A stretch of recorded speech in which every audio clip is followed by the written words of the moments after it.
Hello বন্ধুরা, আমি স্বর্ণালী। এই স্বর্ণালীর সংসারে তোমাদের কাছে আবার পৌঁছে গেছি নতুন ব্লগ নিয়ে।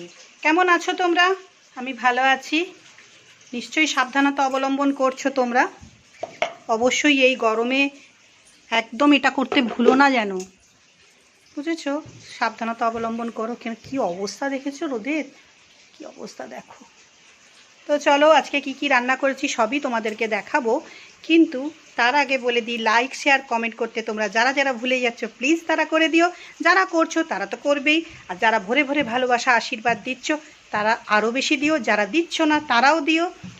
আর আর কি, যারা আমার চ্যানেলটাকে ইউটিউব থেকে দেখছো অথচ সাবস্ক্রাইব করছো না, প্লিজ তারা সাবস্ক্রাইব করে নিও। আর যারা ফেসবুক থেকে দেখছো তারা আমার চ্যানেলটাকে ফলো করে নিও। তো চলো, আজকে কি কি রান্না করেছি তোমাদেরকে সবই দেখাবো।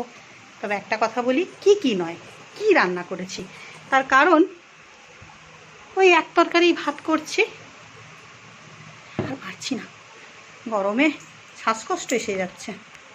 কি করেছি চলো এ দেখো, দুধেশ্বর চালের ভাত করে নিয়েছি। এই যে যেমন প্রত্যেক দিন করি আজও করে নিয়েছি। আর এটা করেছি এই যে রুই মাছ দিয়ে, আলু দিয়ে আর কাঁচা আম দিয়ে টক মতো করেছি। এতে সর্ষে পোস্ত বাটা দিয়েছি, দু রকমের সর্ষে, সাদা আর কালো দিয়েছি, আর একটুখানি পোস্ত দিয়েছি, কাঁচা লঙ্কা বাটা দিয়েছি, আর শুকনো লঙ্কা ফোড়ন, জিরে, গোটা জিরে ফোড়ন দিয়ে এটা বানিয়েছি। আর এইটা দেখো, এটা একটু তুলে রেখেছি ওবেলার। তো এই যে ডাঁটাগুলো দেখতে পাচ্ছ, এর একটা কাহিনী আছে। কাহিনীটা হলো এই যে, আমি ফুল তুলতে গিয়ে দেখলাম আমার কুমড়ো গাছেতে 4টে ফুল হয়ে আছে। তুলে নিয়ে চলে এলাম, ডাঁটা সমেত ফুল এতে দিয়ে দিলাম, ব্যাস হয়ে গেল। ওটা নষ্টও হলো না, খাওয়াও হলো, আর আমার তরকারিতেও পড়ে গেল। আর এই যে দুটো আম, এই আমটা কেনা হিমসাগর আম, আর এই আমটা ল্যাংড়া আম আমাদের গাছের।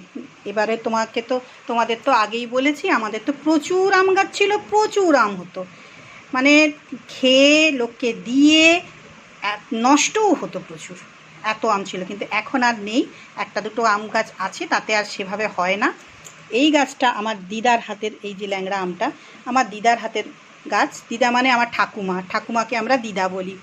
তো যাই হোক, ওনার হাতের গাছটা এখনও আছে, বাড়ির পাশে পুকুরের ধারেই একদম।